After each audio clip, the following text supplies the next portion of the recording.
We continue Game Time Live with the finals presented by YouTube TV. The third quarter, Warriors have owned it throughout the course of this run over the last 5 years. Tonight, it was owned by the Raptors, more specifically the duo of Kawhi and Ibaka. Kawhi with 17 in the third. And out of the break, the Raptors were hot. And now they break away north of the border, one win away from franchise history. Mark, first question on the left side.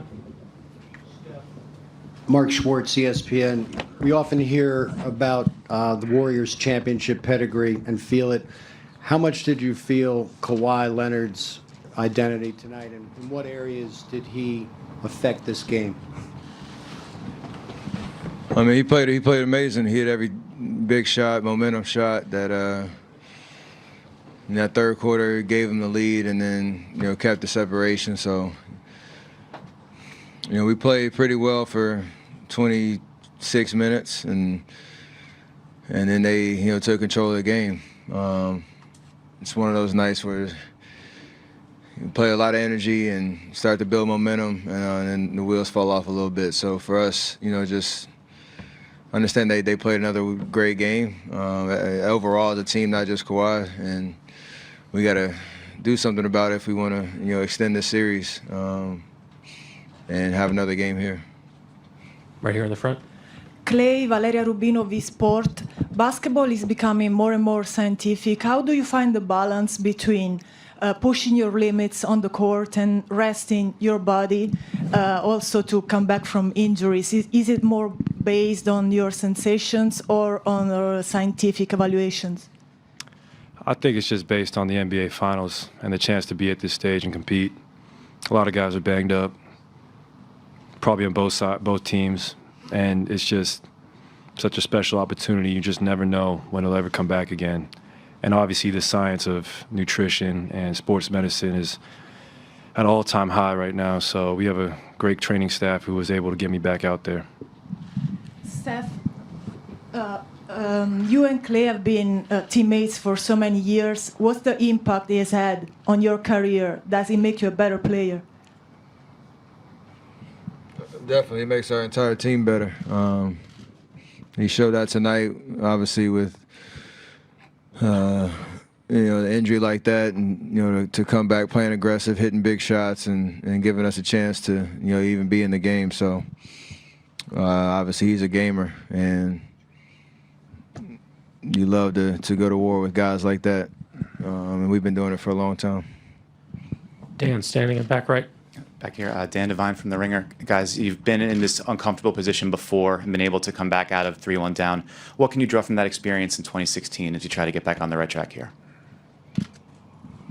That's not over. I mean, this is not a good feeling right now, obviously. But like you said, we've been on both sides of it. And for us, it's an opportunity for us to, just flip this whole series on its head, and you got to do it one game at a time. It sounds cliche, and for us, that's literally the only way we're going to get back in this series is give everything we got for 48 minutes. Everybody that steps foot on that floor in Game 5. In our locker room, we were talking about believing. Everybody out there, believe that we can get this done. And we got, like I said, we can draw on those experiences that we had, back in the day, and see what happens. Ron. Justin Trudeau, obviously representing Canada, pretty happy. 3 down, 1 to go. Bring it home. Raptors, we the North. I want to talk about the Warriors, but just say this. Nobody misunderstands time and score most of the time more than the media. Because to sit there, I'm sorry, these dudes are giving everything they got. They're down 3-1. We're asking questions about, these are the kind of questions you ask in like preseason. Come on, people. Yeah, come on. Maybe Enough. That's just everybody's not as smart sorry. as you. That's No, not, I'm sorry. We caught that. Come on, You're that's right. some, We caught come that. on. You're right. Those are some it's dumb crazy. questions. So let me ask you a question. Let's start here. We know the mettle of this team.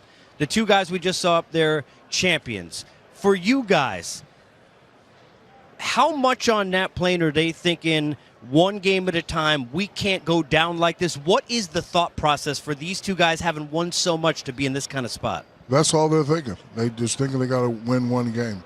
And, a lot of times you see them play off will and, play off talent. Never really seen them play out of desperation. Now, two things could happen.